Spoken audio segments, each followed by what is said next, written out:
Thank you for staying with us. With me in studio is 24-year-old Magline Jeruto, who emerged top 5 in the Global Miss World pageant, which was held on the 18th of November in China. Thank you for being with us, Queen. Thank you so much. How do you guys usually say hello to? Just minimal, or you can do this. Wow. Just not this, just this. Classy and glamorous. Classy and glamorous. And this classy and glamorous girl was born and raised in Elgeyo Marakwet. Yes. Tell us a little bit about your growing up. Okay, actually, my childhood is a bit not weird. Okay, actually, it's a two-way, because I was born and raised in Elgeyo Marakwet, but when I was around 10 to 12 years, I moved to Eldoret, Uasin Gishu County, for my studies. And then that's where now my family resides. So I moved from Elgeyo Marakwet to Uasin Gishu. So it's like I have two counties, my childhood county and where I reside now. And then after that, after Uasin Gishu, that's when I moved to Thika again for my college studies. But now currently I reside. You went to college in Thika? Yes, Mount Kenya University. Where? Mount Kenya University, main campus Thika. Okay, and what did you study? I did tours and travel management. Tours and travel management. Yes. Okay, let's talk about your interest in modeling and where that interest came from. Okay, mine is a bit funny. It's a funny story because while I was growing up, in my county, as you can see, it's Elgeyo Marakwet, so we normally, actually everyone knows it's all about athletics and running and marathon and all those things. So for me, when I was growing up, actually I used to run. I used to be an athlete. Yes, that was like my passion. You're fast? Modeling, yes, very fast. Modeling was not my thing from the word go. But when I joined campus in that was 2012, then in 2012 May to August, around there, in campus we used to have this Mr. and Miss, the beauty pageant, the mini beauty pageants in campus. Then I tried, my friends told me to give it a try because they were like, no, you see, you're good, you can do this. And then I was like, okay, let me just give it a try and see how it goes. So I did the beauty pageant in Mount Kenya University. It was Mr. and Miss Abstinence. Yes, the weird name. And yes, and then I was a first runner-up. So I was like, oh, it's something I can do. So, and then from there, I started now doing modeling, going from counties, from those small beauty pageants that they normally have. So growing up, your interest was actually more in marathons? Were you doing cross-country, short races? Exactly how long were the races you were doing? Because I used to do, okay, there's this one we normally call 24 laps, I think, like half marathon. Yes, so I used to do that a lot, especially when I was in Form 1 and 2. So you're actually a runner. That's very interesting. I used to but when I go to campus, I was like, no, I can't do this. Because actually, I think my interest now become like modeling now became my interesting because it was fun. You get to meet new people, change of clothes, change of you get to use makeup and all those things. But you know, in marathon, it's just training all the time.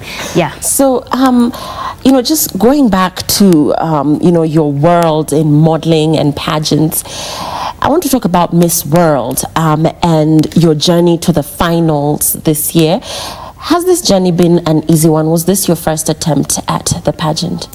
Actually, what I can say is my journey in modeling has not been so easy. It's been really challenging because it's been really challenging because especially for Miss World, I've tried it for like 3 times in Kenya. These were consecutive years? No, this was not my first time trying it. I started in 2014 when it was when Ashley's, or rather Miss World organization Kenya, were doing county levels. So when they were doing county level, I auditioned for Elgeyo Marakwet County, and I was crowned Miss Elgeyo County, Miss Elgeyo Marakwet County in 2014. Then we did the competition, or rather we did the event, and then I was crowned. I was among the finalists, top 6. I didn't manage to be crowned the winner. But now in 2015 again, they were doing the same, another beauty pageant again for Miss World representative, and then I took part again. But unfortunately, my luck was not there again.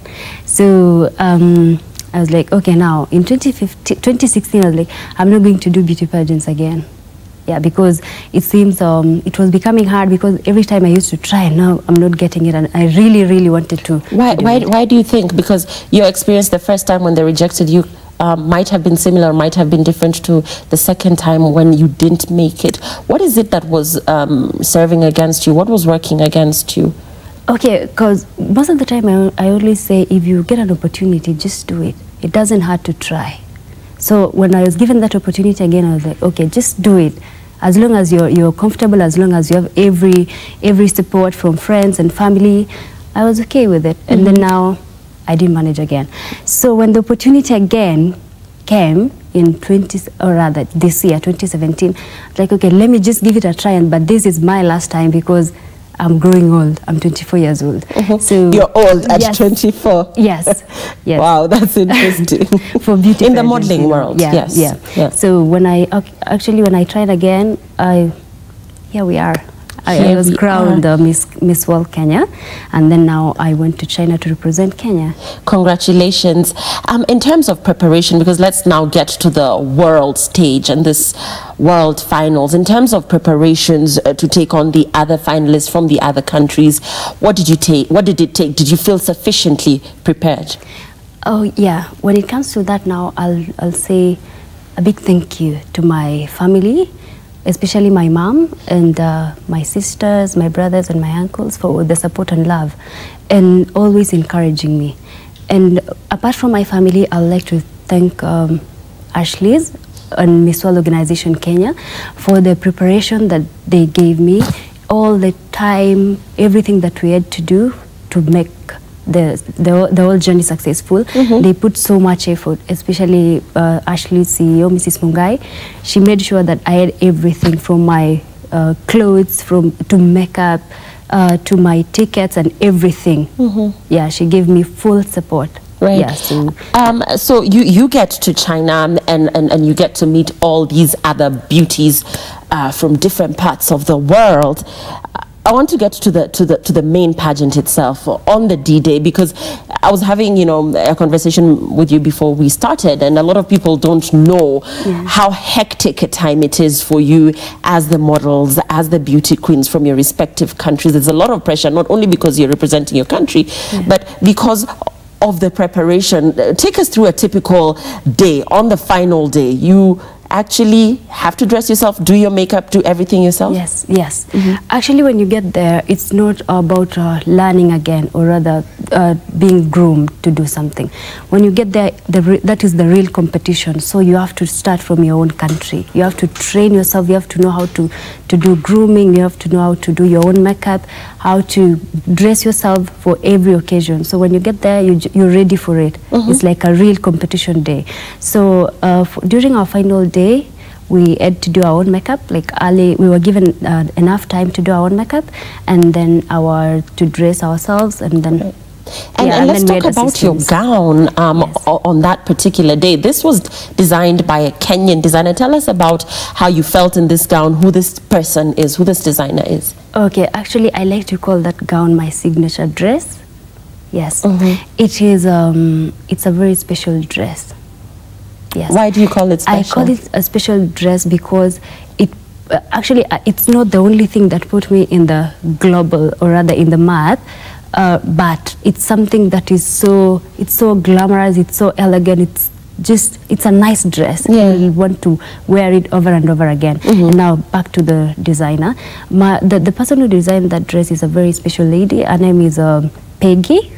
Yes, Peggy Onyango. Okay. Yeah, she's a Kenyan designer. Okay, great. So once again, Kenyan designers also put out there, and that's interesting because a lot of people actually imagine that you're dressed there, that your makeup is done for you, your hair and everything.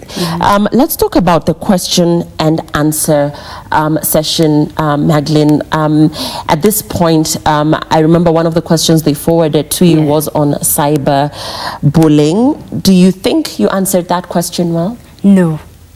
Actually, I feel so bad when I talk about that answer because I was not prepared. I was still in shock. Making to top 5, I was like, oh my God, what am I going to say about this question? When I read the whole thing, I was, okay.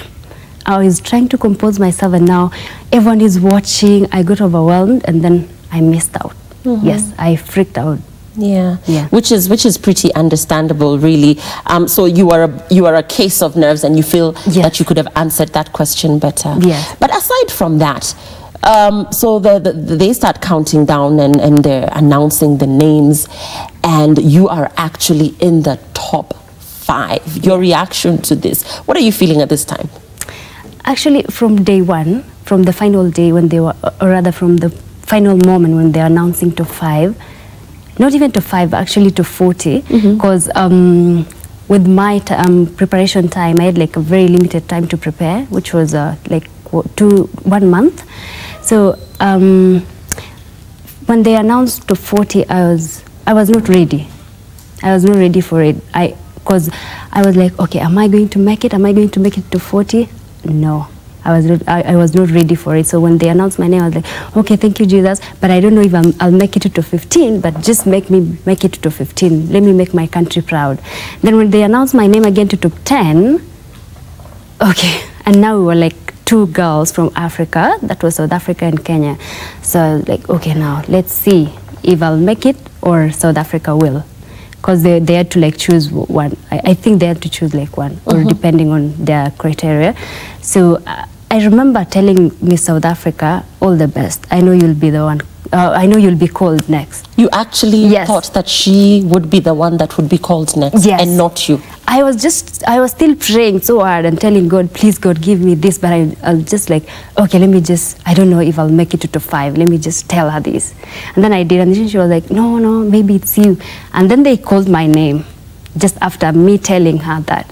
And then we just hugged, and then that was it. Yeah, so she just told and me. This moment for you, what are you thinking? What are you feeling? Okay, it was, actually, it's a very good surprise. It was a very good surprise, and it's still a good surprise. And as beauty queens, you're not allowed to scream or jump. Yeah, so you're just actually, oh my God. Oh.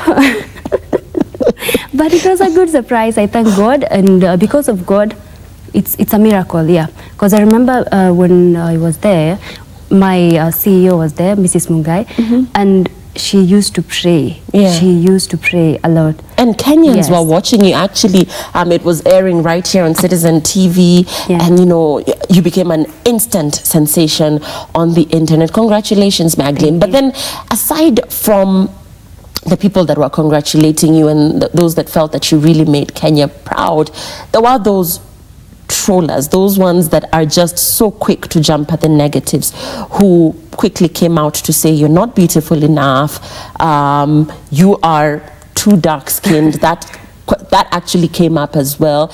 And just going back to the question on cyberbullying, how did you react to knowing that people were sending such unfortunate and negative vibes your way, despite your success? Actually, I rarely comment to such, especially on Facebook, because with social media, you can expect anything. People will say anything to ruin the moment. So most of the time, I normally just let people say what they want, because you are entitled to your opinion. Everyone has their own opinion. So everyone is free to say what they want to do. But personally, I'm comfortable and I'm fine. Right. Yeah. And therefore, for that young lady that's looking up to you, who perhaps is a little bit lost in terms of what beauty really is, for you, what's your definition of what beauty is? What is, to you, for you, when you look at yourself in the mirror, what defines beauty for you? You know, beauty is not all about outside. It's not about the face. It's not about how you walk. It's not about how you smile. It also comes from the inner. There's inner and outer beauty. Inner is how you treat people, how you react to situations, and how you feel. Outer beauty is just the appearance. So if you combine both, that's when now we get the beautiful person. But if you're just beautiful outside and you're ugly inside, that is not beauty. So it's up. Now I can't say it's up to you, but for a young lady out there who doesn't know what beauty is, just go to that mirror, look at yourself, and if you feel comfortable, if you're confident that you're beautiful, then there you have it. You're beautiful. You don't need someone to tell you you're beautiful. It comes from within. Well said. And I love that you said that, because the internet can be a very unfortunate place, especially for young girls who are still trying to find themselves. And sometimes the things that people say out there define what the world standards of what beauty and perfection and success is. But you've had it from the beauty queen herself. So back to you taking the title of Miss World Africa. Yes. What you intend to do with this title? Okay, this is a very huge platform. It's a huge platform, and it's a very good opportunity. And having worked with autistic individuals in our society, I love to use this title as Miss Africa to give them an opportunity to be heard in the society, to assist them, rather to help them be appreciated in the society, especially in schools, because most of these children are not taken in school, they're not integrated. So I love to use my title to create awareness, not only to create awareness for people to know, but educate people on how to treat these children and how to embrace them, because some parents, not actually in Nairobi, but in our maybe rural areas, some people do not understand about this condition. Right. So they associate it with certain maybe witchcraft, evil spirit, and all those things. So it's a manageable condition if you educate people on how to handle it and how to embrace these children. Apart from creating awareness and educating people, I like to use this title to at least get maybe a foundation or mobilize resources to assist these children, because apart from people knowing that these children exist, they need food, they need shelter, they need clothes, they need medication, and they need also training facilities for them to enjoy life just like any other kid. Right. Also showing them love and all the support that we need. And apart from autism, because I have an initiative living with autism and cerebral palsy. Apart from that initiative, I also want to use my title to empower and mentor young girls, especially from humble background, because majority of them, they do not believe in themselves. They do not fight. They do not go for what they want. I want to show them that actually you can be who you want to be and do what you want to be in life, no matter the background and the situation. Well, as long as you pray and trust in God. And we're closing now. Magline, how's your family reacting to all of this, very briefly? Actually, everyone is excited, especially my mom, my auntie. Everyone is just happy. My sisters, everyone is just, oh my God, we have Miss Africa in our family. You don't speak of your father? Actually, yeah, I love to just talk about my mom at the moment. Okay. Yeah, so everyone is excited, everyone is happy for me, they support me, they call me always and praying for me. That's and excellent. Just enjoying themselves. And, you know, you are stunning. You're a beautiful girl. 1 year down the line, you know, a lot of projects obviously that you're going to be involved in, and you know, 1 year, you know, passes by pretty fast. What are your plans after this year? I know we're looking way ahead. Are you going to go back to what you were doing before career-wise? What is in the pipeline for you? Okay, there's a lot in store for me, apart from my charity work and carrying the flag, or rather doing the Miss Africa responsibility. I like to do my own now. After this, I like to go back to school to do my master's, and then after that, I'll venture into something else, maybe in modeling or in my industry now, because I'm a travel agent. I'm a travel consultant, right. So I love to major in tourism again and see how this life goes. And speaking in that, I'm also, actually I have a job, so I'll be doing my work as I do the responsibility. Right, we're closing now, so your parting shot. You tried to be part of the Miss World pageant, or rather to be crowned Miss World Kenya 2 times unsuccessfully. The 3rd time you were successful. You went to China, emerged top 5. Your message to the people of Kenya and to all the young girls that are looking up to you today in terms of resilience, hard work, and self-belief. Just know your goal in life. Know what you want and focus. Just focus.